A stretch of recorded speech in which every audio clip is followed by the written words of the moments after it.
Now available in paperback and Kindle Unlimited. Isis, Escape from Transylvania. The goddess next door and John Haynes must escape a horde of vampires on the hunt in this horror-filled Isis series adventure. Get Isis, Escape from Transylvania in paperback and Kindle Unlimited today.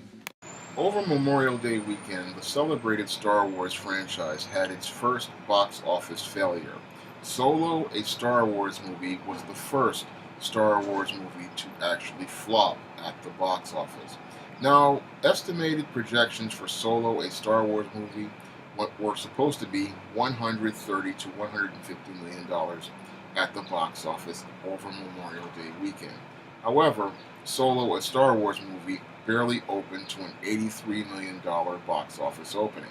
Now, an $83 million box office opening would be considered a success for a film. However, a film that was supposed to be a part of the celebrated Star Wars franchise was supposed to come in and perform extremely well. Unfortunately, when it came down to a Star Wars Solo, a Star Wars movie, had a lot of negative press around it. And a lot of that negative press didn't come from the media of the big six corporations. It came from many of the Star Wars fans out there. Many of the Star Wars fans who were deeply upset over the previous film in the Star Wars franchise, The Last Jedi, a film many feel betrayed the source material of Star Wars, betrayed the mythology of Star Wars, and betrayed the lore of Star Wars. And when they took a look at Solo, a Star Wars movie, they saw further betrayal of the Star Wars lore and the Star Wars mythology. And that negative buzz is what really destroyed the box office sales for this film, even before a single frame of film was shot. Now, when it came down to Solo, a Star Wars movie, Solo had a lot of issues going on with it. The actor himself, Alden Ehrenreich, wasn't a very good actor. And when it came down to the film's script and direction, this film went through several directors before Ron Howard was brought in to try to clean up the mess of Solo, a Star Wars movie. So the film was starting out, even in production, with serious issues, and the negative buzz from The Last Jedi and the negative buzz for Solo was one of the things that wasn't giving people a lot of incentive to get really excited about Solo, a Star Wars movie. And all of this negative buzz, especially among the fans, was one of the things that really led to the film dying at the box office. Because over the course of 2017 and 2018,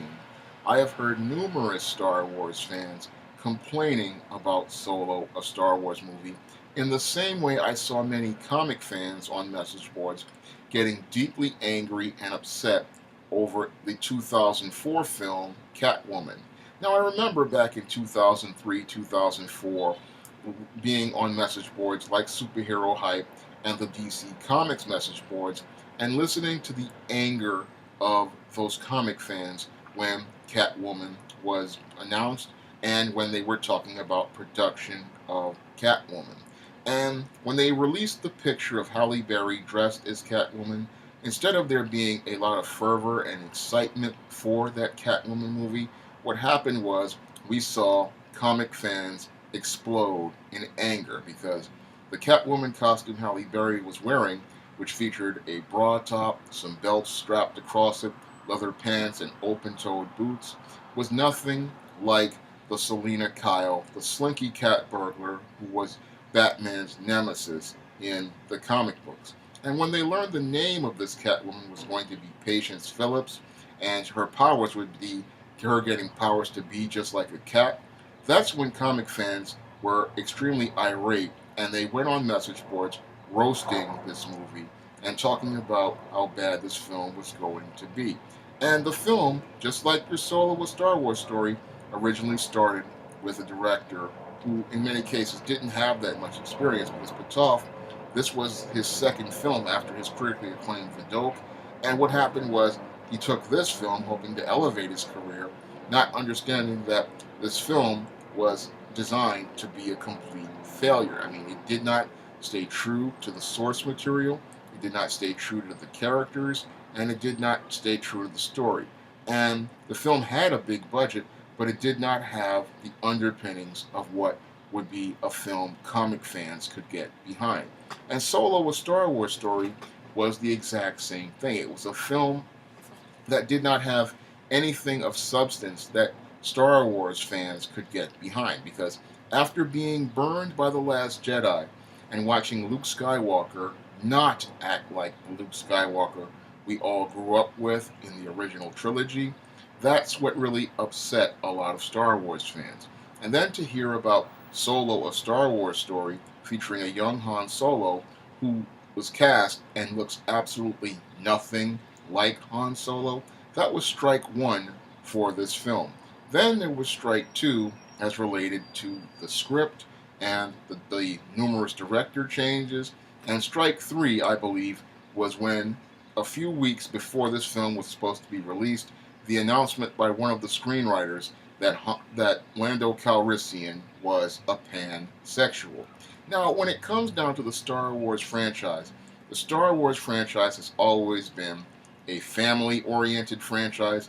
a family-friendly franchise, and when I look at recent actions by Kathleen Kennedy, the president of Lucasfilm, she has made decisions that have turned Star Wars away from what it was originally intended to be. She has compromised a lot of the characters so she can push her feminist and identity politics narrative, and she's made the Star Wars mythology and Star Wars lore, she's literally trampled all over it in an effort to push her feminist and social justice agenda by using Star Wars characters. And this has alienated a lot of Star Wars fans who just want to see their favorite characters, and they wanted to see the later saga of the intergalactic war featuring people who they grew up to become their friends, like Luke Skywalker, like Han Solo, and Princess Leia, and they wanted to see those characters pass on their legacy to the next generation of characters. Unfortunately, due to the way Kathleen Kennedy set up the new trilogy, we did not get to see those great heroes from those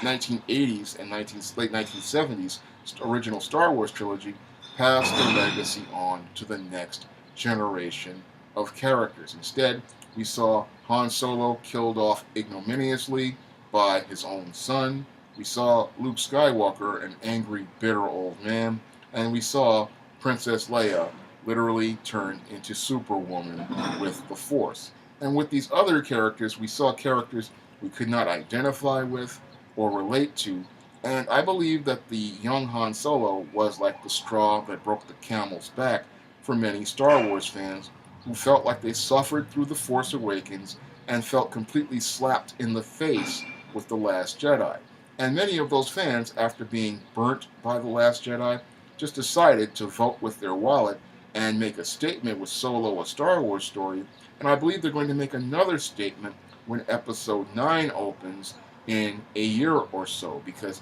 when it comes down to many Star Wars fans, they are frustrated, many Star Wars fans are angry,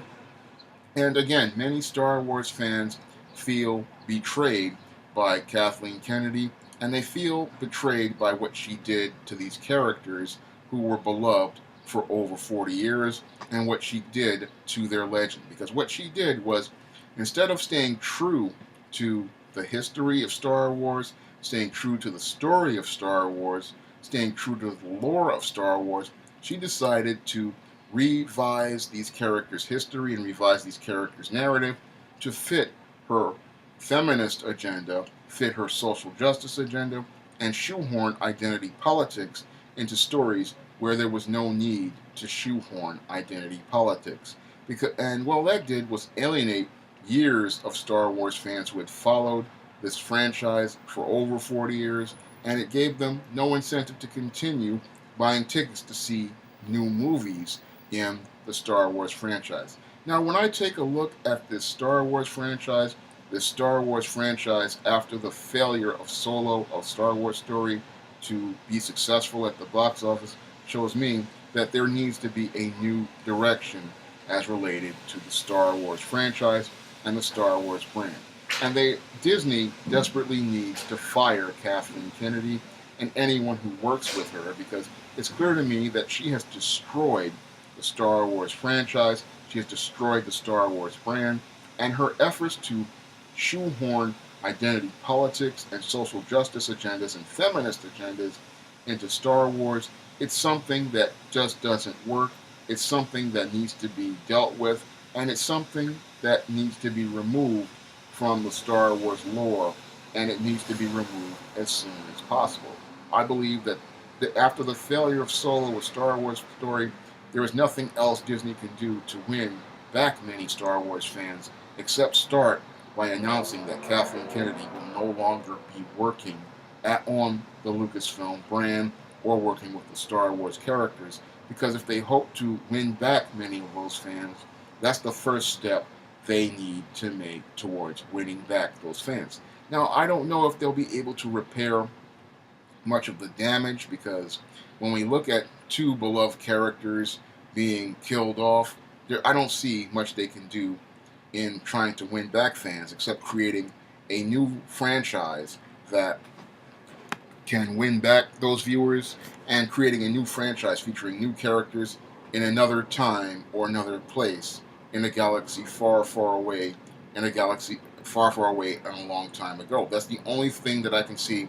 to redeeming the Star Wars brand, is getting as far away from the original trilogy characters and creating a new group of characters and creating a new conflict on another side of the galaxy featuring an entirely new cast. That's the only way I believe you could ever redeem the Star Wars brand or rebuild that Star Wars brand. However, you cannot start that rebuilding until the Kathleen Kennedy is terminated and fans see her being terminated by Bob Iger, because that's the only way we can start